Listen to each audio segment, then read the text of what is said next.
Here's the secret the online gurus won't tell you. You don't need a sexy hobby to get rich. In fact, your boring hobby is probably a goldmine. The answer isn't to find a passion, it's to find a problem.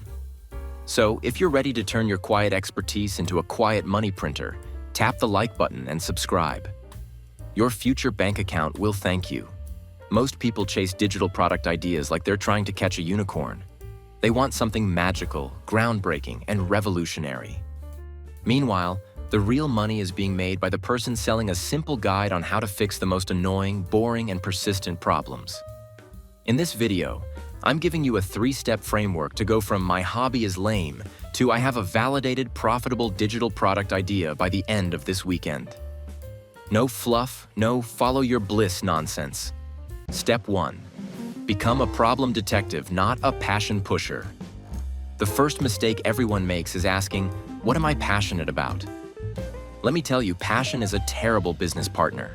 Passion is flighty, gets bored easily, and often suggests ideas like artisanal, gluten-free water. A problem, on the other hand, is a fantastic business partner. It's reliable, it's specific, and people will happily pay to make it go away. Your job is to stop thinking, what can I teach? And start asking, what recurring, annoying, hair-pulling out problem can I solve for people in my niche?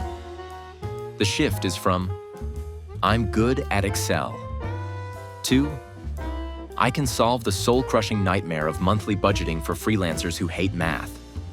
See the difference? One is a skill. The other is a solution to a painful problem. Let's take the boring hobby of keeping houseplants. Passion-based idea, my guide to houseplants. Too broad, who cares? Problem-based idea, the I keep killing my fiddle leaf fig emergency rescue guide. Hyper-specific, targets a known pain point, and I guarantee you someone is Googling this in a panic right now. So your first task this weekend is to take your hobby and list 5 to 10 frustrations or annoying roadblocks that beginners or even intermediate folks face. That's your starting list of potential gold. Okay, you've got your detective glasses on. You know you're hunting for problems, not passions. But where exactly do you find these problems out in the wild? That brings us to the easiest, most effective research method ever devised. Step 2.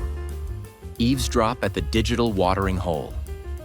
Imagine a place where all of your potential customers gather to complain, ask for help, and share their biggest frustrations. That place exists. In fact, there are thousands of them. This is the one time in your life where being a nosy eavesdropper is a financially sound career move. Your mission is to go to these digital watering holes and just listen. Here's where to look. Reddit. Find the subreddit for your hobby. r.knitting, r.excel, r.gardening. Sort by new or look for posts flared with help or question. Look for the same questions over and over. That repetition is a flashing neon sign that says digital product idea here. Facebook groups. Search for groups like Vintage Watch Collectors or Canva for beginners. Join them and just observe. People aren't shy about asking for help in these groups. Quora. Search for questions related to your field. If 50 people are asking, how do I format a novel in Microsoft Word without wanting to throw my computer out the window? Let's say your hobby is baking sourdough bread. You go to r/sourdough. You don't see posts saying, I'd love to buy a general guide on bread. You see posts like, help? My starter isn't bubbly enough. Why is my crust so soft? My crumb is too dense. What am I doing wrong? These are your product ideas. A $15 PDF. The Flat Starter. Fix. A 7-day rescue plan for a bubbly, active sourdough starter. A $10 checklist. The Perfect Crust Checklist. 11 tweaks for a crackly artisan loaf. You're not selling bread making. You're selling the cure to specific bread-making headaches. Now you've done it. You've found a painful, recurring problem that you know how to solve. You're buzzing with excitement. But hold on. Before you spend the next month building the world's greatest fiddle leaf fig rescue guide, we need to make sure people will actually pay for it. Step 3. the lazy litmus test. This is my favorite step because it's engineered for maximum insight with minimum effort. We are going to run a smoke test. The goal is to test for purchase intent, not just polite interest. Here's how it works. You're going to craft a simple post and share it in the same digital watering hole where you found the problem. The formula is simple. Relate plus propose solution plus ask for interest. Let's go back to the knitting group, and you've discovered people are terrified of knitting their first sweater because they're afraid it won't fit.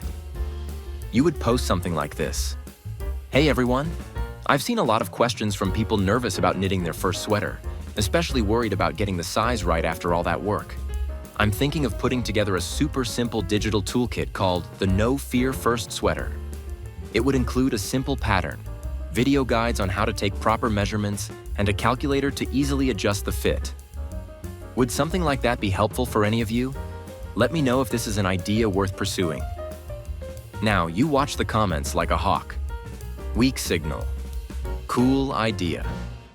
Means nothing. This is the equivalent of a polite nod. Strong signal. Oh my God, yes. I have yarn I've been too scared to use for this exact reason. When can I get it? Jackpot signal. Take my money. Seriously, where do I sign up? I've failed at this 3 times. If you get 5 to 10 jackpot signals, you have a validated idea. For bonus points, you can reply to them with, awesome. I've created a wait list so you'll be the first to know when it's ready. You can sign up here. Link to a simple email form. You just built a pre-launch list without writing a single line of your product. That, my friends, is how you work smart, not hard. So, there you have it. Your weekend plan to find a profitable digital product idea. 1. Be a problem detective. Hunt for frustrations, not passions. 2. Eavesdrop at the digital watering hole. Find where your people are complaining on Reddit and Facebook. 3. Run the lazy litmus test. See if they'll open their wallets before you build anything. Your boring hobby isn't a weakness. It's your unfair advantage. It means you understand a niche world full of specific, annoying problems that the big, flashy creators completely ignore. That niche is where you'll find your first and your second dollar online. You can absolutely do this. Thanks for hanging out with me today. If this video flipped a switch in your brain, show some love by hitting like and subscribing for more no-fluff strategies to make money on your own terms. Now, I want to hear from you. In the comments below, tell me, what's your boring hobby and what's one frustrating problem people have with it? Let's brainstorm some ideas together. I'll be replying to as many as I can.